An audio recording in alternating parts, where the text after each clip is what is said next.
adalah uang. Waktu adalah uang ya. Tapi kalau apa? Kalau dalam SPGDT, respon time itu adalah waktu adalah nyawa. Jadi tujuannya itu untuk menurunkan tingkat kematian dan kecacatan. Nah, contohnya apa kecacatan itu? Stroke.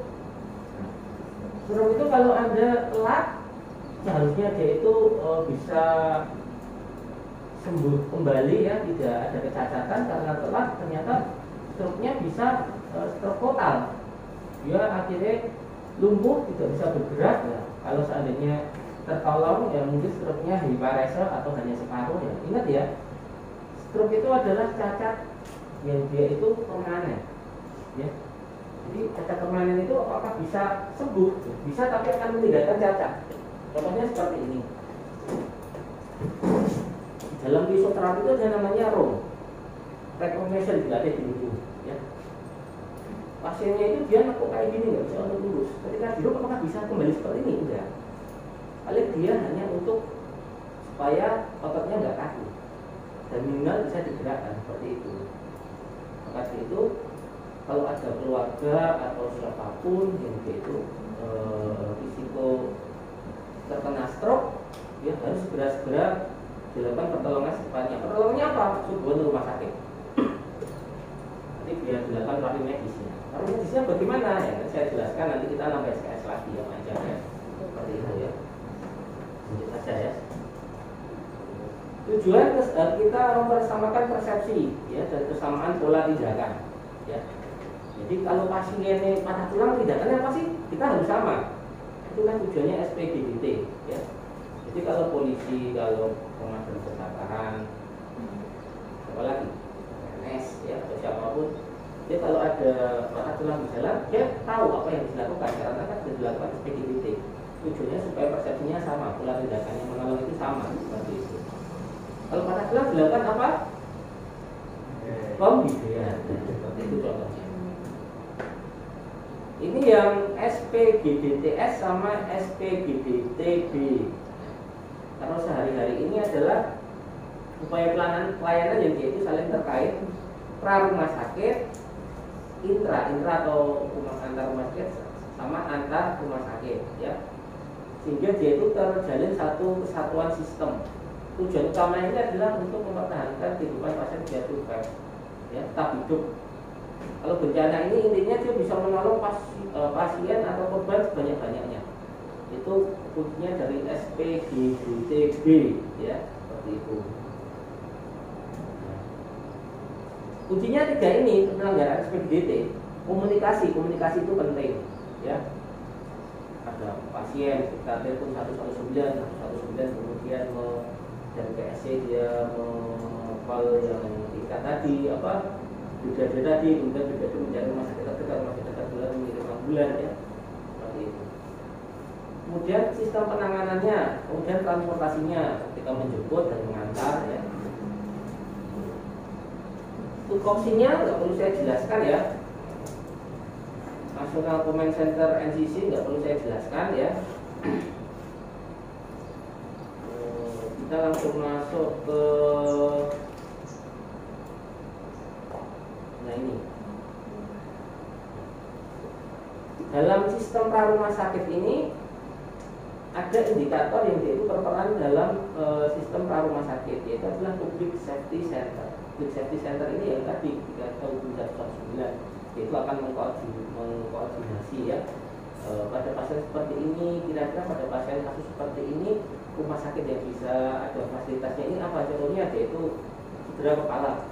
Kalau tidak cedera kepala otomatis harus mencari rumah sakit yang itu ada pemeriksaan penunjangnya apa? CT scan, otomatis dicarikan. Nggak mungkin seperti ini CKB cedera kepala berat dikirim ke puskesmas ya, ke klinik ya, paramnya paling pijat ya, mau diapakan ya? Seperti itu contohnya. Brigade Siaga Bencana BSB ini komunitas yang nanti dia itu akan mengkoordinasi rumah sakit ini penuh atau tidak. Ini kalau sekarang sih lebih enak. Dulu itu benar-benar kerja keras ketika COVID ya. Bahkan setelah artis Deddy Corbuzier aja ketika sakit COVID pun harus antri ya, tidak mendapatkan gangguan khusus sampai karena banyak Zaman dulu mau beli tabung oksigen itu harganya wah sudah tembus berapa itu ya? 1,5 juta ya harga itu ya. Sekarang sudah turun ya. Dulu ketika COVID Anda mencari jahe itu mahalnya minta ampun ya kan? Jahe ya, masker ya toh, mahalnya minta ampun ya. Kemudian keluarlah masker kain ya. Kemudian pelayanan pada saat bencana ya, sudah saya jelaskan. Kalau pada keadaan bencana ini ada salah indikatornya. Yang pertama adalah mengkoordinasi komando, ya. Jadi di sini nanti kita akan mengkoordinasi lintas sektor. Lintas sektor ini contohnya apa? Bisa perawat, pemadam kebakaran, kepolisian, ya, damkar, ya. Contoh bencana itu tidak harus gempa bumi. Kasus terbaru di mana? Itu yang kemarin ular kobra melahirkan 20 anak di daerah mana itu masuk di TV news apa ya daerah Bandung masih mana saya nggak tahu saya nggak tahu daerah itu ya. Kemudian menghubungi mana menghubungi damkar ya. Itu salah satunya koordinasi ya. Kemudian mungkin ada cincin saya itu nggak bisa keluar nggak bisa lepas kecilin ya siapa nggak bisa sudah sebulan ya sudah setahun nggak bisa sehingga jadi bengkak, telepon damkar untuk melepas. Kemudian ada ular piton di mana di atap, telepon damkar. Ya. Kemudian apalagi ada tawon. Ya. SOP-nya ini ketika ada tawon jas itu ya, itu tidak boleh sendiri, harus menghubungi damkar. SOP-nya kayak itu dalam PDT itu ya. Kalau Anda mau segera sendiri nggak apa-apa. Nanti kalau kematian ditanggung masing-masing ya. Berbahaya itu tawon gas itu ya. Itu ngeri banget loh tawon gas itu. Ketika ngejar itu sampai dapatnya ya. Kalau nggak percaya praktek kan. Ya. Hati-hati. Bisa meninggal nggak bisa. Nanti kalau ketika meninggal saluran pernapasan Anda nggak bisa bernapas. Pertolongan pertama apa ketika pada seperti ini dilakukan tracheostomi. Kalau dalam keadaan darurat bisa mandiri. Contohnya buka aja di YouTube film Anaconda ya dibintangi oleh Jennifer Lopez ya ketika dia itu di kapal dia di setengah tahun sini dia lakukan tracheostomi lokal ya pakai pisau steril bakar dulu ya toh steril kemudian dia juga di sini dipasang selang sendiri tracheostomi itu bisa tapi harus steril mas gitu ya.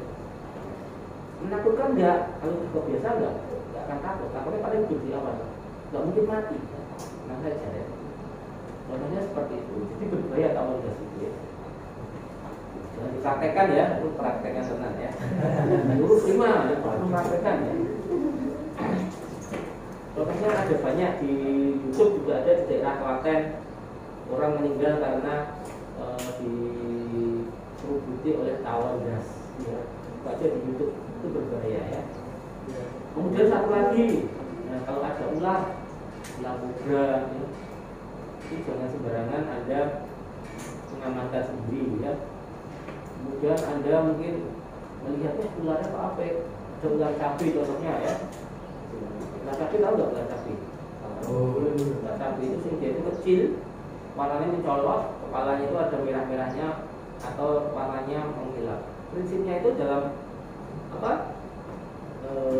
PSBDT atau dalam ular ya. Semakin warnanya menyolok itu semakin berbisa ya. Jadi kalau ular itu semakin menyolok itu semakin berbisa. Jadi jangan main-main nggak punya ular sih warnanya mencolok mencoba untuk menangkap hati-hati ya. Ular kolang-meling itu juga berbahaya ya. Kolang-meling itu dia itu warnanya itu kolang-meling, ada yang meling ada yang belang.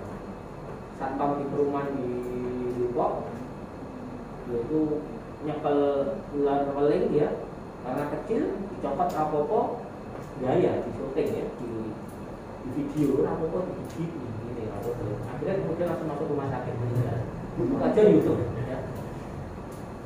Kalau kobra sih ya wajar ya kalau meninggal ya. Ular cabai itu kecil dicopot nggak sakit tapi bisanya itu luar biasa ya. Jangan sekali-kali mempraktekkan jejak si gundul ya. Itu Panji dia masih mengedukasi jejak si gundul YouTube-nya si gundul itu gigit ular kobra kemudian dia mencari air panas di siram tahu kan? Itu jangan dipraktekkan kepada Anda. Ya. Setiap imun seorang itu berbeda-beda. Dan dalam medis pertolongan pertama pada gigitan itu tidak boleh disiram dengan air panas. Mungkin sistem imunnya itu sejak dulu itu mungkin sudah terbiasa dengan toksin-toksin sehingga dia lebih kebal. Asistennya Panji aja sudah dipraktekkan meninggal beliau. Di kobra, anak kobra sama kobra itu lebih baik anak kobra. Ketika anak kobra itu menggigit, dia itu tidak bisa mengatur dosisnya yang pada mangsanya. Kalau kobra kan dia bisa ngiro-ngiro. Maka itu hati-hati kalau berhubungan dengan itu ya, seperti ular, binatang buas dan lain-lain. Kemudian lagi besok, ya, kalau besok dengan mungkin daftar di luar Jawa ya. Jadi penata anestesi di luar Jawa itu benar-benar sekarang baru dirajakan ya, luar biasa ya, dibutuhkan ya. Siapa tahu besok dengan jadi PNS di Papua ya. Kalau di Papua besok melihat burung kasuari, hati-hati ya. Seperti burung kasuari ya. Oke. Kasuari dia lewat harus diteladung malah maju ya. Ini kecepatan ini 45 km per jam loh kasuari itu ya. Tendangannya, cakarannya itu bisa membuat sobek ya. Kulit itu hampir 10 cm, perdarahan yang hebat ya. Maka itu hati-hati dengan binatang kita tahu itu lucu tapi itu berbahaya kasuari ya. Cakarnya itu setajam pedang gitu ya. Anda sudah belajar SPGDT harus tahu ya, ketika ada binatang buas ya. Kemudian bagaimana nanti kita belajar ada materinya lagi ya. Ketika kita ada anjing yang galak akan dilakukan ya. Ada anjing jangan seperti anak kecil di video TikTok ya. Digigit anjing gigit bagian kupingnya ya. Anjing malah gigit ya. Jadi kita harus lihat dulu apa yang anjing model apa ya. Kita harus melihat. Jadi kita bahas lagi loh itu ya. Nah, ya. Oke, kita masuk ke mana tadi? Oke, ini ya. Kemudian ada namanya eskalasi atau mobilisasi sumber daya. Mobilisasi sumber daya itu adalah menyiapkan sumber daya supaya kompeten. Itulah fungsinya sebenarnya dokter umum itu setelah dia itu lulus koas, dia itu sudah harus diwajibkan internship. Internship itu adalah bekerja atau magang di rumah sakit tipe C se-Indonesia. Kurang lebihnya selama 1,5 sampai 2 tahun. Ternyata sudah dilakukan seperti itu. Maksudnya ternyata kita masih menemukan dokter-dokter umum yang saya sampaikan kemarin ya. Maka dari itu itulah PR-nya rumah sakit supaya nanti memobilisasi menyiapkan tenaga medis yang kompeten seperti itu. Kemudian selanjutnya simulasi, pentingnya simulasi bencana. Ketika ada tsunami apa yang harus dilakukan, kemudian ada kebakaran. Biasanya gedung-gedung tinggi itu mereka sudah disiapkan dengan SOP. Ketika ada bencana apa yang dilakukan, nggak boleh memakai lift ketika kebakaran, ketika gempa bumi ya. Kemudian selanjutnya ada pelaporan, monitoring dan evaluasi ya. Setiap pelayanan itu akan ada namanya monek istilahnya atau monitoring. Biasanya besok kalau Anda bekerja pertama kan Anda besok tidak mungkin diangkat tetap kalau di rumah sakit swasta. Kalau PNS juga sama. Anda besok kalau di rumah PNS istilahnya CPNS dulu, calon dulu, habis itu nanti ikut latsar. Di latsar nanti setelah 1,5 sampai 2 tahun baru tetap. Seperti itu sama ya. Nanti akan dievaluasi selama Anda bekerja bagaimana minta penilaian dari atasan Anda. Kalau di rumah sakit swasta juga sama. Kalau penata anestesi sekarang saingannya belum banyak karena yang dibutuhkan banyak, tapi seperti bidan sekarang luar biasa bidannya. Saya bidan kemarin di beberapa kota aja yang dibutuhkan 3 yang daftar itu hampir 1.200, ambil hanya 3. Kemudian sarjana ekonomi, keponakan saya kemarin tanya saya mau sekolah di jurusan ekonomi, tak sampaikan kalau bisa jangan ekonomi karena ekonomi udah banyak. Jadi kampus kecil dari akademi, dari sekolah tinggi, ekonomi pasti ada. Saya sarankan jangan ekonomi. Kalau bisa yang kesehatan atau kalau bisa ada yang memang ikatan dinas atau yang kesehatan kalau bisa. Kesehatan yang selain itu tadi. Kemudian yang paling saat ini yang paling yang paling banyak dicari itu lulusan S.Nurse sama lulusan penata anestesi. Kemudian satu lagi yang paling banyak apa? Dokter. Karena habis pandemi kemarin banyak sekali dokter-dokter, perawat-perawat itu meninggal untuk regenerasi. Itu contohnya. Kemudian pelayanan medik di rumah sakit itu harus ada sarana prasarananya seperti IGD, ICU, kamar jenazah, unit penunjang radiologi, laboratorium klinik, farmasi, bilik, isi dan tanam. Nah ini nanti saya jelaskan tentang zonanya. Kalau seperti isi farmasi nanti masuknya ke zona hijau dalam SPGDT. Kemudian ada namanya hospital disaster plan. Dan itu adalah perencanaan. Rumah sakit harus punya perencanaan penanganan baik internal ataupun eksternal. Internal itu ketika pasien membludak apa yang dilakukan. Eksternal itu ketika ada bencana massal, ya. Seperti kemarin COVID, ya. Hampir semua RSUD mereka mendirikan tenda di luar karena saking banyaknya pasien. Ya. Kemudian IGD nggak saya jelaskan. Prinsip utamanya adalah respon time cepat. Intinya itu serangan jantung, stroke, KLL itu harus respon time harus cepat. Ya. Jangan kebanyakan mikir ya. Orang kebanyakan mikir daripada bertindak. Orang bertindak tapi nggak mikir itu salah semua. Mikir tapi jangan lama-lama bertindak. Bertindak orang mikir ya loh. Kalau saya sampaikan aja pengalaman saya. Ya. Saya mesti menyampaikan kepada mahasiswa saya sama jenengan juga tak sampaikan juga kan dulu. Ketika ada kecelakaan harus wajib ditolong. Tapi saya mau kuliah Pak.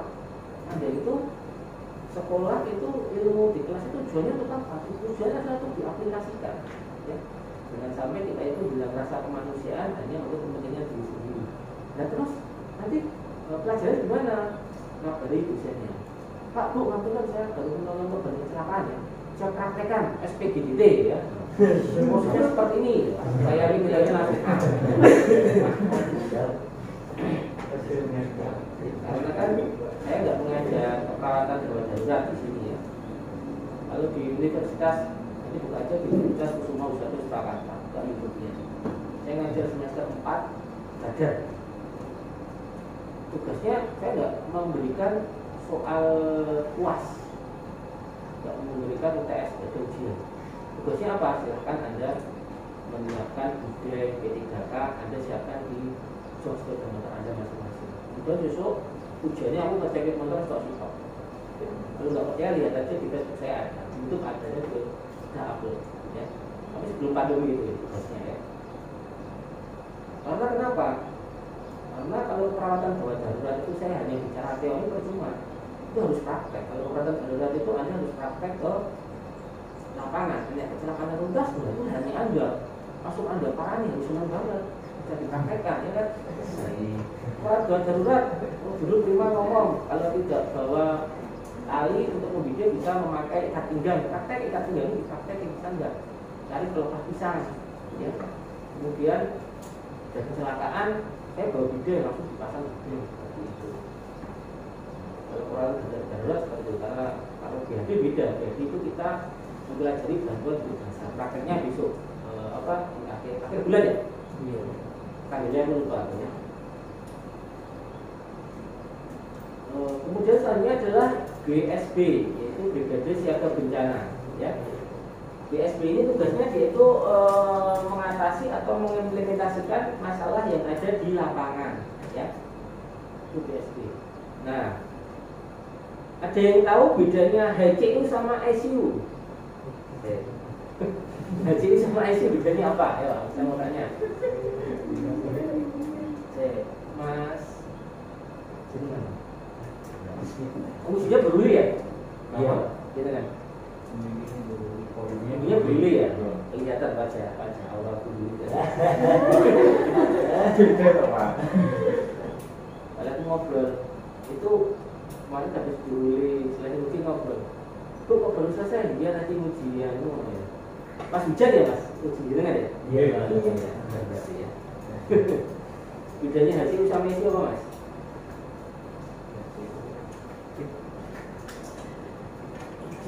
mau lulus mau praktek. Nah, apa?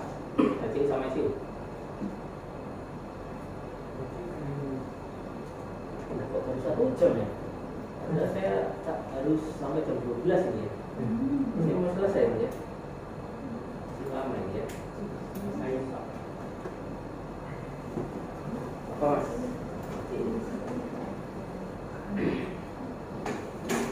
HCU sama ICU. Nah, harus tahu mas, soalnya besok ada praktek. Besok ada prakteknya di kamar operasi ya? Iya. Nah, kamar operasi besok ya. HCU sama ICU. Jadi kan kamar operasi ada transportasinya nanti. Ada yang di ICU, HCU ada yang di ICU. Ada yang di salah anak apa HCU, ICU. Saya kira sudah jam 11, jam 10 ya. Lama banget. Ya. Apa mas kerjanya HCU sama ICU? Kuat-kuatan kita mas. Ada waktu ya.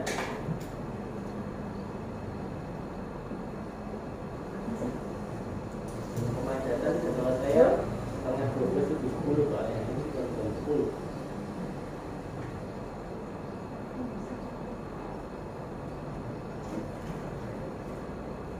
Ya nanti oke ya nanti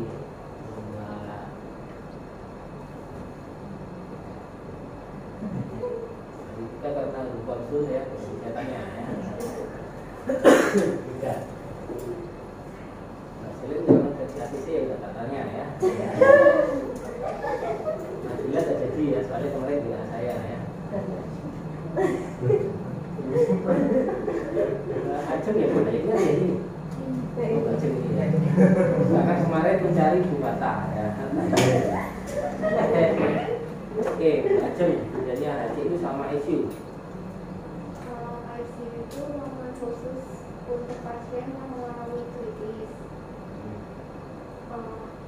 dan memerlukan observasi berkelanjutan. Sedangkan HCU itu untuk pasien ICU yang sudah mengalami perbaikan atau peningkatan kondisi dan namun tetap membutuhkan perawatan yang tepat. Oke, benar ya. Ini yang Mbak Ajeng hilap ya. Nyorot sampai sini ya, itu cahayanya. Auratan. Benar ya. Tapi ada tambahnya. Tambahnya ICU itu dengan peralatan yang canggih dan itu dalam keadaan kritis ya. Kalau penanganan yang intensif, kalau HCU itu dia sistem respirasi atau hemodinamiknya dia sudah mulai normal, mulai mandiri ya. Yaitu hanya pemantauan saja itu HCU ya. Seperti ini. Sudah mulai stabil ya, hanya pengobatan dan pengawasan saja. Kalau ICU tadi sudah dijelaskan yaitu apa? Yaitu dalam kondisi kritis dan itu memerlukan alat yang canggih seperti itu. Ya. Kalau pasien serangan jantung pertama, maksudnya kemana? Ya. Kalau pasien apa? Pos kateterisasi jantung. Maksudnya kemana? Pos kateterisasi jantung. Maksudnya kemana? Hasilnya adalah HCU. Bahkan dia itu sudah stabil. Satu itu kateterisnya hanya diteropong. Diteropongnya dilihat sumbernya di mana. Kalau tindakannya baru seperti itu di ICU itu ya. Kemudian selanjutnya harus ada kamar jenazah. Jadi jangan sepelekan kamar jenazah ya. Di kamar jenazah ini fungsinya tidak hanya untuk menampung mayat dan mati pokok semua. Kamar jenazah itu dia itu ada pelayanan internal sama eksternal. Internal itu ketika itu pasien itu dia meninggal dunia, dilakukan perawatan jenazah, identifikasi, dimandikan, kemudian dilakukan transportasi ambulan ke rumah duka. Kalau eksternal itu kalau bencana dia itu mengidentifikasi ini namanya siapa, kemudian dia itu memberikan informasi kepada keluarga yang meninggal, pendataan juga dikirim ke rumah sakit seperti itu. Kemudian pelayanan antar rumah sakit salah satunya adalah evakuasi atau dirujuk namanya, rujukan. Ada syarat-syarat evakuasi ketika Anda mau rujuk itu harus diingat. Besok yang kerja di IGD tugasnya mesti rujuk ya. korban itu harus dalam keadaan paling stabil. Ya. Pasien ini dalam keadaan kritis juga harus disiapkan untuk alat bantunya. Oh dia itu perlu ventilator, ya. Berarti harus dengan ambulans manual. Ya. Jadi Anda melakukan resusitasi secara manual seperti ini. Sampai itu. Ya. Kemudian korban setelah diberi alat peralatan sudah fasilitas kesehatan terima telah diberitahu dan siap menerima korban menghubungi dulu Bu. Pasien seperti ini sana dokternya ada, tempat tidurnya ada juga, di ICU bednya ada atau tidak sudah siap belum, yang dikirim jam berapa seperti itu muncul. Kemudian kendaraan dan pengalaman layak sedia ya, ambulannya juga harus ada, sirenenya juga harus dicek, harus bunyi ya. Ini contoh bentuk evakuasi. Dalam evakuasi daruratnya harus segera. Ya, apabila tidak dipindah, bagaimana? Itu bisa membahayakan pasien tersebut. Kalau evakuasi segera, itu harus dilakukan, tapi tidak terlalu membahayakan. Ya. Kenapa harus segera? Karena tindakan itu tidak bisa dilakukan di lapangan. Kalau evakuasi biasa itu ya korban biasa ya, yaitu mengalami kecelakaan yang perlu dilakukan pertolongan. Ini bentuk jenis evakuasi. Oke. Selanjutnya pengertian antara korban massal dan korban bencana. Nah, kalau korban massal itu intinya simpel, yaitu korban yang yaitu lebih dari satu korban yang harus dikelola lebih dari satu penolong, itu adalah korban massal. Kalau korban bencana itu memerlukan penerapan sistem penanggulangan SPDT sehari-hari dan bencana kombinasi menjadi satu. Ini sudah jelaskan ada pra, ada intra, ada anta. Ya. Ini nggak usah saya jelaskan, saya tidak sebutkan semuanya. Ya. Pra rumah sakit ini adalah kendala darurat diketahui oleh masyarakat. Penderita darurat itu dilaporkan ke organisasi pelayanan penderita, pertolongan tempat kejadian dan anggota, pengasuhan penderita. Nah ini adalah pra rumah sakit. Saya bacakan. Ya. Ini adalah pra rumah sakit kita jelaskan tadi ya, secara spesifik pra rumah sakit itu. Tidak jelaskan ada awam khusus, ada awam secara umum. Kemudian kalau dalam rumah sakit ya tindakannya ketika di rumah sakit diapakan? Resusitasi atau apa ya? Di IGD, kamar bedah, di ICU itu maksudnya ke dalam rumah sakit. Kalau antar rumah sakit itu adalah merujuk ya, merujuk ke rumah sakit yang layanannya lebih baik. Ini nggak perlu saya jelaskan, tapi sudah ya. Intra juga sudah, antar menuju sudah. Ini sudah jelaskan PSC, DSB.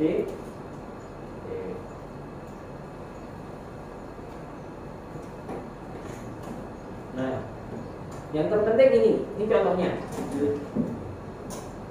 Ini pasien, ya, ini pasien, dia korban kecelakaan. Masuknya adalah pra rumah sakit. Ini adalah masuknya adalah pra rumah sakit. Kejadian, ya. Kemudian penolongnya itu adalah orang yang pertama melihat. Dibagi menjadi dua. Ada awam umum dan awam khusus. Kita jelaskan tadi ya.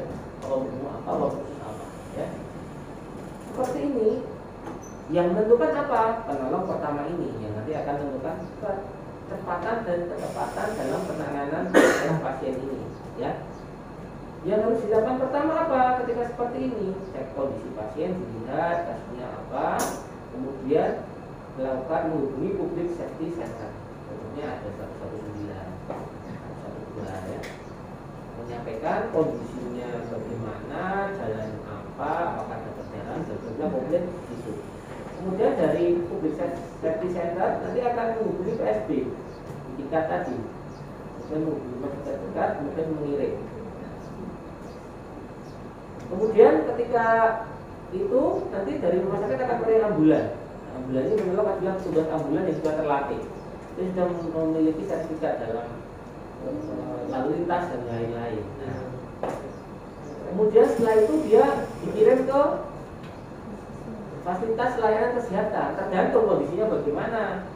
Apakah di puskesmas atau hanya rumah sakit tipe C atau tipe B atau tipe A. Nah, seperti itu. Ketika di sini nanti akan diatasi oleh dokter atau perawat. Di Di sini komunikasi sangat penting. Bagaimana bisa menilai keadaan pasien. Kira-kira bisa diatasi di rumah sakit ini atau tidak, bisa di puskesmas ini atau tidak. Kemudian ini masuknya apa? Masuknya adalah intra rumah sakit. Ketika puskesmas atau rumah sakit kelas D tidak bisa, baru nanti dilakukan yaitu apa? Antar rumah sakit atau dirujuk, ya. Dirujuk rumah sakit tipe A, tipe B atau tipe A, ya, seperti itu. Nanti di sini adalah dokter spesialis atau dokter konsultan, ya. Seperti ini. Ini adalah prosesnya SPDBT, ya, terpadu, ya. Jadi kuncinya adalah ini, harus quick respon, harus cepat, ya. Kemudian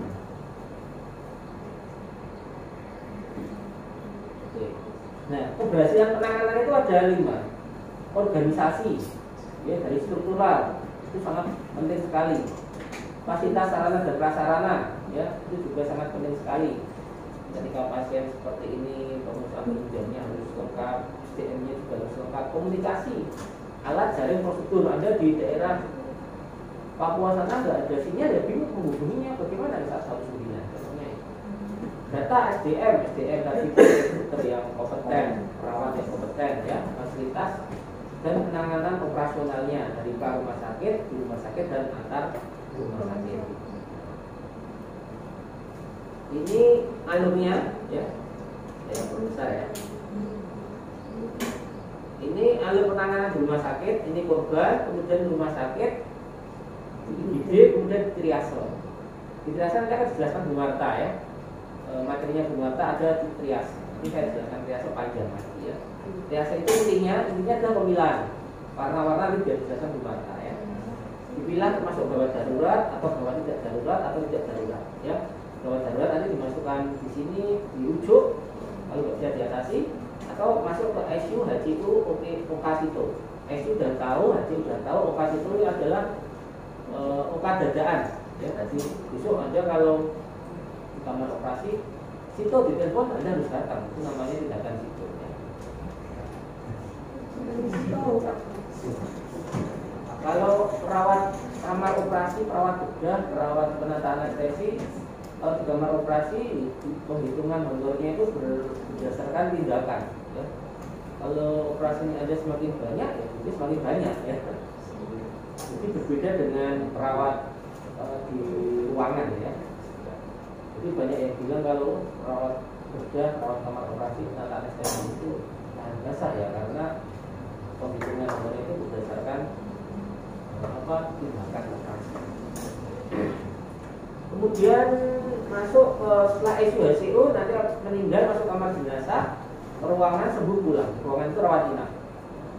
Kalau gawat tidak darurat bisa masuk ICU HCU, nggak masuk ICU, ya, karena dia gawat tidak darurat. Dia maksudnya ke HCU, ini. OKSITO ruangan sembuh pulang. Kalau ini rujuk, ya. Tidak darurat pengobatan aja rawat jalan. Maksudnya nanti ke poliklinik aja, nggak perlu ke ICU kalau tidak darurat, ya. Ini alurnya kalau di rumah sakit, ya, saya yakin Anda sudah paham. Saya hanya di sini saja. Nah, ini alur korban di lapangan. Ini ada bencana, ya. Ini adalah tim penilai atau rapid assessment, ya. Kira-kira sepertinya apa yang harus dilakukan. Kemudian tim medis dan bantuan lainnya yang datang, ya. Kemudian ini dibagi menjadi rumah sakit, dibagi menjadi pos medik lapangan.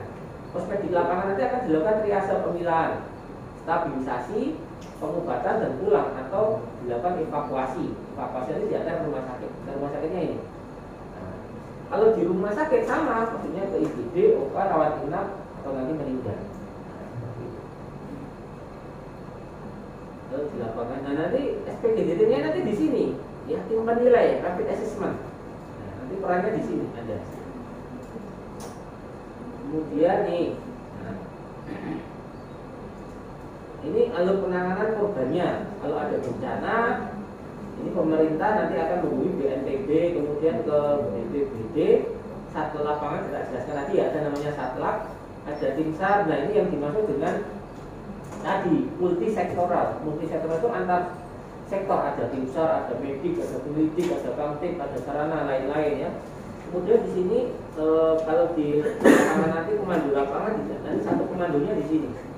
kalau masyarakat itu ada PSC, DSB, ambulan komunikasi ya. PSB kita jelaskan ya. Satu komando, kemudian tempat kejadian bencana, dapur umum, kemudian pengungsian, logistik itu seperti makanan, pampers dan lain-lain ya. Sanitasi, kosmetik dan lain-lain. Ini sudah ya tadi ya. Oke. Ini sudah tak jelaskan tadi ya. Terakhir ya, bagaimana peran SPGDD di masa pandemi COVID-19? Ini saya review ya, saya yakin Anda sudah tahu ya. Beberapa mungkin sudah tahu ya perannya SPGDD di masa pandemi COVID itu bagaimana. Perannya itu adalah pemisahan. Kita melakukan screening, ya, pemisahan, kemudian kita melakukan implementasi tindakan. Ya. Tapi dari satu integrasi terpadu. Ya. Seperti ini alurnya. Nah, hospital ada screening, pembelahan, early detection, yaitu mengamati, melihat kira-kira ini masuk ke mana. Kemudian surveillance, penilai, edukasi itu kita mengajarkan ke pasien. Ya. Hospital ini di sini nanti kita akan melihat pasiennya ini masuk pasien lama atau pasien baru. Kita lihat dulu. Maksudnya yaitu ke triase primer.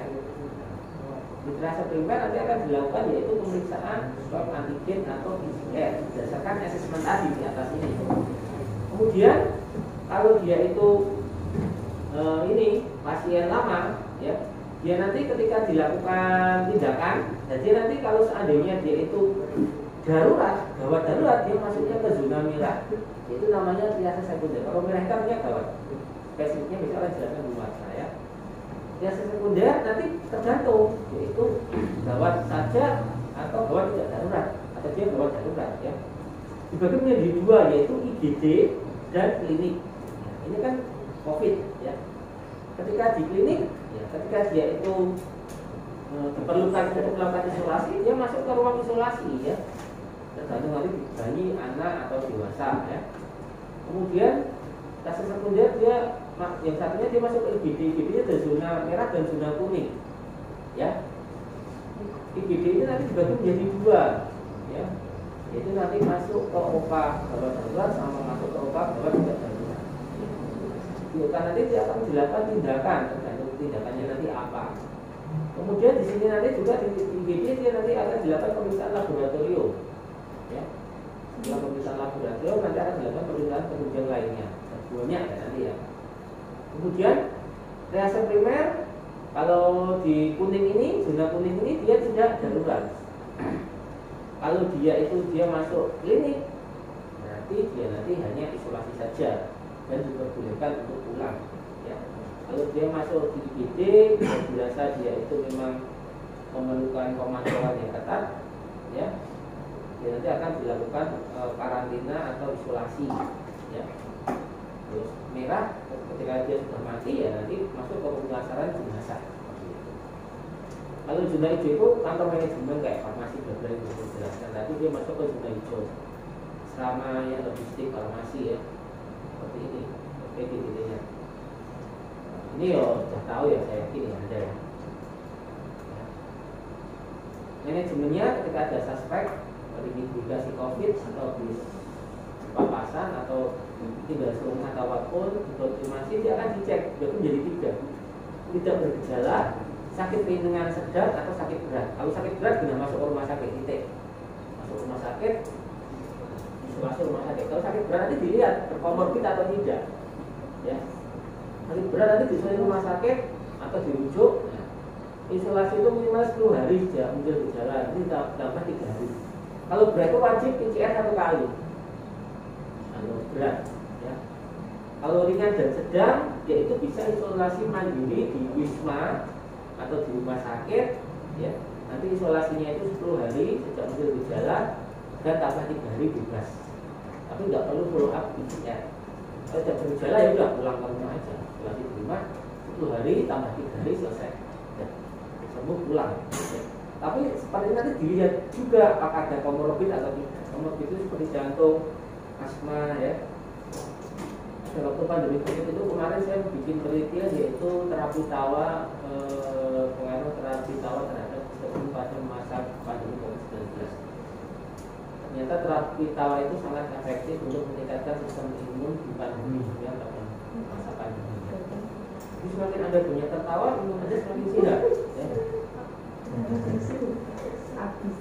Itu aja di internet banyak terapi tawa ya. Semakin banyak tertawa semakin sehat ya. Oke, ini sudah selesai. Ini nanti masuknya ke biasa nanti buku Marta, karena ternyata kemarin saya cek biasa Bu Marta ya udah nggak apa-apa, lanjut saya siapkan ya. Seperti itu. Ya pertanyaan. Cepetan. Tadi saya sampai setengah 12 sudah ya. Iya setengah 12 Mbak. Kita pemadatan ya. Saya sesuai RPS ya, karena SPGDT saya ajarkan SPGDT saja ya. Ada pertanyaan sampai sini? Kalau tidak ada, saya perlihatkan untuk alurnya. Intinya ini, SPGDT itu hanya ini saja sebenarnya. Untuk video singkatnya.